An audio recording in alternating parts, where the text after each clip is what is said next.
My client tried to throw me under the bus for his multi-million-dollar mistake. He had no idea I had a secret weapon. For more than 10 years, I'd been practicing law, and I thought I'd seen it all.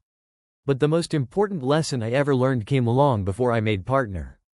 It came from an old lawyer I worked for one summer. He told me, a lawyer has 3 duties. First to himself, second to the court, and last, the client. Why last? Because clients, he said, will throw you under the bus without a second thought. I should have listened. I should have stayed. But I was young, and I chased the big downtown job. And years later, I finally understood what he meant when a client tried to ruin my career to save his own skin. My client was a mid-sized company with a pretty big real estate portfolio. One day, one of their buildings burned to the ground. A total loss. The company needed to collect on the insurance, and they assigned a guy named Frank to handle it. Frank was a veteran salaryman, pushing 60, and he was one of those guys who thought he knew everything. He told me flat out he didn't need my help with the insurance claim. He had it all under control. Lawyers, he said, are expensive. And Frank got a special kind of thrill from saving a buck on legal fees. Every single time I dealt with him, he was nickel and diming me, gloating over every penny he managed to avoid paying. But I knew this was different. The insurer is going to screw you, Frank, I told him. It was pure luck I even knew about the fire. Frank hadn't asked for my help, he just let it slip one day in conversation. Ever since, I'd been hounding him, trying to get him to see the danger. I had to fight just to get him to send me the proof of loss form, just to make sure he hadn't messed that up. The form was okay, thankfully. That was one less thing to worry about. You don't know that, he said over the phone. I could hear it in his voice. He just wanted me to go away. Frank, I am paid to know when insurers are trying to screw my clients, I said, my voice getting sharper. And they are going to screw you. They have been stringing you along for months with endless requests for paperwork. They aren't going to pay you. Not unless you sue them. But Frank insisted he knew what he was doing. It was all under control. He even told me how great he got along with the insurance adjuster. He was completely blind to the game being played. I decided to be blunt. The limitation period to sue expires in 2 weeks, Frank. 2 weeks. Once that deadline passes, it will be too late. The moment it expires, that friendly adjuster will stop taking your calls. You'll get one final email saying, sorry, you're out of time, and that will be it. Millions of dollars, gone. Let me file the lawsuit right now. He just brushed me off. Sure, fine, whatever, don't bother me, I've got this. He hung up as fast as he could.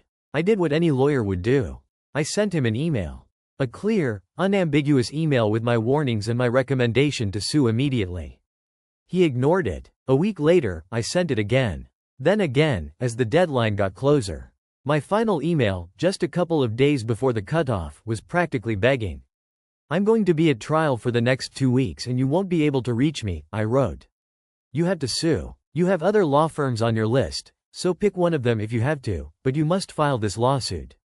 He didn't even bother to reply. I went off to my trial. The trial lasted a couple of weeks. No word from Frank. A month went by. Then another. Still nothing. I started to think, maybe I was wrong. Maybe Frank actually pulled it off. Maybe Frank was right after all, I said to myself. And right then, my phone rang. It was Frank. Remember that fire insurance thing we spoke about? He asked casually. We'd only spoken about it a dozen times, with me practically screaming at him. I figured he was calling to gloat. I cut right to the chase. So they paid out. That's great, Frank. You were right. There was a pause. What are you talking about? He said. Can I see a copy of the claim? My blood ran cold. What claim? The claim against the insurer, he said, his voice getting tight. You know, that claim. The pieces clicked into place. Oh, you have got to be kidding me. Does that mean the insurer didn't pay? I asked. He hung up on me. A few minutes later, my computer dinged. An email from Frank. It was a masterpiece of deception. He wrote about how we had spoken, how he had instructed me to sue, and how he was getting worried that he hadn't received a copy of the lawsuit yet, so he was just following up.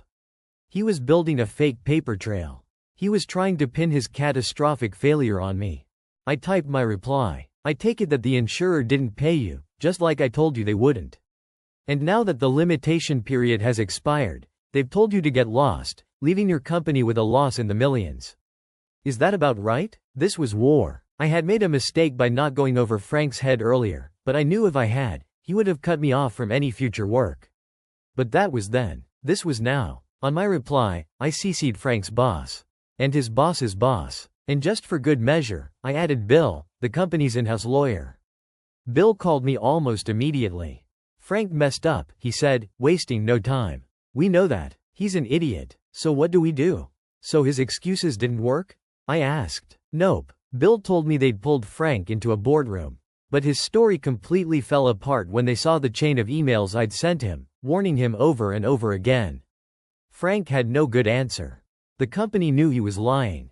So that's it, then? Bill said, his voice heavy with resignation. We just lost a couple of $1 million? And that's when things went from bad to completely insane. It's okay, Bill, I said calmly. I explained that weeks ago, when I realized Frank was determined to run his ship straight into an iceberg, I took matters into my own hands. I had issued a claim against the insurer myself. Because I'd forced Frank to send me that proof of loss form months earlier, I had just enough information to file a lawsuit and preserve their right to sue. It wasn't a perfect claim, it was short on details, but it was enough. It was filed. It was on time. There was dead silence on the other end of the phone. You sued without instructions? Bill finally stammered. Now, before you judge, you had to understand something. Lawyers are not supposed to do this. Ever. If you sue without your client's explicit permission, you become personally liable for all the legal costs the other side racks up if you lose. It's a massive professional gamble. It can end your career. Yup, I said. I sued without instructions. I pulled up a copy of the filed claim and emailed it to him while we were still on the phone. It's a little rough around the edges, I said, but we can always amend it. The sigh of relief from Bill was so loud I think I felt it through the phone. Thank God, he said. Can I leave this with you? Of course he could. The insurer was a sitting duck now. The money was as good as recovered. A few days later, I got a call from another guy at the company, someone I didn't normally deal with. They had a new file for me. I usually deal with Frank, I said. What's up? What was up was that Frank had been called into another meeting. This time, they didn't ask questions. They just handed him a one-page letter.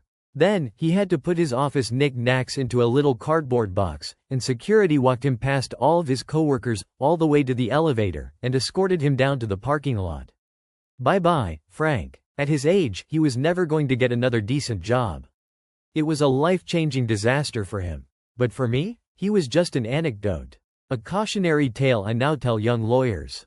The story of the time a client tried to throw me under the bus, and found out I was driving a tank. I wasn't trying to get revenge, not really. But when he tried to destroy my reputation to cover his own incompetence, it was hard to feel sorry for him. The guy who replaced him was great, by the way. He never once nickel and dimed me. The old lawyer was right. Sometimes, your first duty has to be to yourself. He saved his client millions by breaking a cardinal rule of his profession, a move that could have cost him everything. But in doing so, he also ended a man's career. Was this a brilliant move to protect himself from a man who was clearly going to betray him? Or did he cross a line by acting without permission? Let me know what you would have done.